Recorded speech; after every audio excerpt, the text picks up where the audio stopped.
পর্ণ video দেখে যারা অভ্যস্ত, অশ্লীল, নোংরা এবং কুরুচিপূর্ণ ভিডিও দেখে যারা অভ্যস্ত, তারা নানা ধরনের সমস্যায় ভুগে থাকে।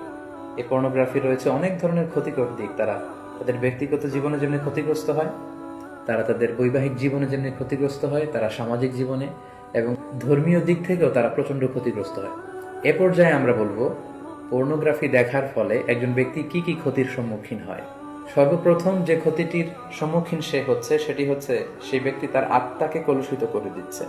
ফলে কোনো এবাদতে সে মজা পাবে না, সে সালাত আদায় করে মজা পাবে না, সে কোরআন তেলাওয়াত করে মজা পাবে না, সে তাসবিহ করে মজা পাবে না।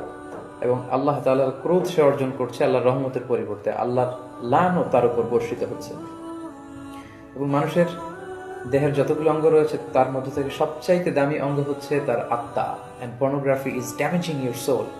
বিষ্ণুনবী সাল্লাল্লাহু আলাইহি ওয়াসাল্লাম বলেছেন, আলা ইন্না ফিল জাসাদি মুদগা ইযা সলুহাত সলুহাল জাসাদু কুল্লু ওয়া ইযা ফাসাদাত ফাসাদাল জাসাদু কুল্লুহু আলা ওয়াহিয়াল কলব। জেনে রাখো, নিশ্চয়ই মানব দেহে একটি গোশতের টুকরো রয়েছে যেটি দেহের সবচেয়ে দামি অঙ্গ। এই অঙ্গটি যদি পরিচ্ছন্ন হয় পুরো দেহটি পরিচ্ছন্ন থাকে, এই অঙ্গটি যদি নষ্ট হয়ে যায় পুরো দেহটি নষ্ট হয়ে যায়, আর সেটি হচ্ছে তোমাদের আত্মা।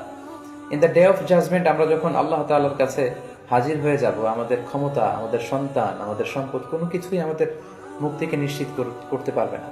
কেবলমাত্র যারা প্রশান্ত এবং পরিচ্ছন্ন আত্মা নিয়ে মহান আল্লাহর দরবারে হাজির হবে, তার জন্যই আল্লাহ তাআলা ক্ষমার ঘোষণা করবেন। তো পর্নোগ্রাফি ওয়াচাররা সর্বপ্রথম যে ক্ষতিটির সম্মুখীন হচ্ছে সেটি হচ্ছে তারা তাদের আত্মাকে নষ্ট করে দিচ্ছে, যেটা মানব দেহের সবচেয়ে দামি অঙ্গ। পাশাপাশি তারা তাদের চরিত্রকে শেষ করে দিচ্ছে, যেটা মানব জীবনের সবচেয়ে দামি একটি বিষয়।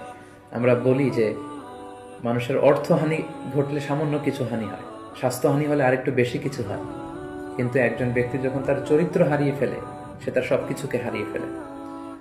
পাশাপাশি যারা পর্নোগ্রাফি দেখে অভ্যস্ত তাদের স্বাস্থ্যের মারাত্মক হানি ঘটে, যেহেতু পর্নোগ্রাফি ওয়াচাররা রাতের সময়টুকুকে বেছে নেয় গোপনে পর্নোগ্রাফি দেখার জন্য। ফলে রাতের ঘুম তাদের আর হয় না, তারা ইনসমনিয়াতে ভোগে এবং একটা বিকৃত রুচি তারা ডেভেলপ করে ফেলছে মনের অজান্তেই। মহান আল্লাহ তাআলা বিবাহের মাধ্যমে, পবিত্র বন্ধনের মাধ্যমে একজন প্রাপ্তবয়স্ক নারী এবং পুরুষ তারা তাদের জৈবিক চাহিদা মেটাবে, এটাকে আল্লাহ বৈধ করেছেন। কিন্তু বিয়ের অনেক আগেই যখন তারা এই যুগল দৃশ্যগুলো ভিডিওতে দেখে, বলা আয়াযু বিল্লাহ, নাউযু বিল্লাহ, তখন মনের অজান্তে একটা বিকৃত রুচি তারা ডেভেলপ করে। তারা তখন আর স্বাভাবিক মানুষ থাকে না, অস্বাভাবিক মানুষে পরিণত হয়। এবং পার্সোনালি আমরা অনেকের কাছ থেকে এরকম প্রশ্নও পাই যে আমি আসলে পর্নোগ্রাফি দেখতে চাই না, আমি এটাকে অপছন্দ করি, কিন্তু একবার দেখতে শুরু করার কারণে আমি এ থেকে বেরিয়ে আসতে পারছি না, আমি নিজেকে সাহায্য করতে পারছি না, এবং এই পৃথিবীর যে কোনো বিষয়ের ব্যাপারে আমি আগ্রহ হারিয়ে ফেলেছি, আমার সুইসাইড করতে মন চাচ্ছে। এরকম মেন্টাল ডিপ্রেশনেও কিন্তু তারা ভুগে থাকে।